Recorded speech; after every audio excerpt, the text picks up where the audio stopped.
মাছের কাসন পোড়া ঝোল এটা খেতে অত্যন্ত সুস্বাদু। এটা পূর্ববঙ্গের বিখ্যাত রান্না।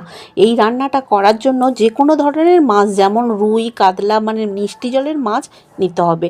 আমি এখানে রুই মাছ নিয়েছি। মাছ খুব ভালো করে ধুয়ে পরিষ্কার করে নুন হলুদ মাখিয়ে হালকা করে ভেজে নেব। অন্যদিকে একটা কড়াইয়ে 2 চামচ সর্ষের শুকনো খোলায় হালকা ভেজে নেব। সর্ষেটা ঠান্ডা হতে দিয়ে অন্যদিকে একটা কড়াইয়ে ওভেন বসিয়ে 2 চামচ সর্ষের তেল দেবো। তেল গরম হলে হাফ চামচ কালো জিরে, 4টে চেরা কাঁচা লঙ্কা দিয়ে হালকা নাড়াচাড়া করে নিয়ে হাফ চামচ গুঁড়ো হলুদ আর স্বাদ মতো লবণ দিয়ে সামান্য নাড়াচাড়া করে নিয়ে পরিমাণ মতো জল দিয়ে দেব। ঝোল ফুটে উঠলে আগে থেকে ভেজে রাখা মাছ ঝোলের মধ্যে দিয়ে ঢাকা দিয়ে রান্না করে নেব। ততক্ষণে সর্ষে ঠান্ডা হয়ে গেছে, শিলবাটায় গুঁড়ো করে নেব। আপনারা মিক্সির জারে গুঁড়িয়ে নিতে পারেন। ঢাকা খুলে সর্ষে গুঁড়ো ছড়িয়ে দেব। 2 মিনিট নাড়াচাড়া করে নিলেই রেডি হয়ে যাবে কাসন পোড়া ঝোল। হালকা পাতলা অত্যন্ত সুস্বাদু ঝোল গরম ভাতে দারুণ লাগে।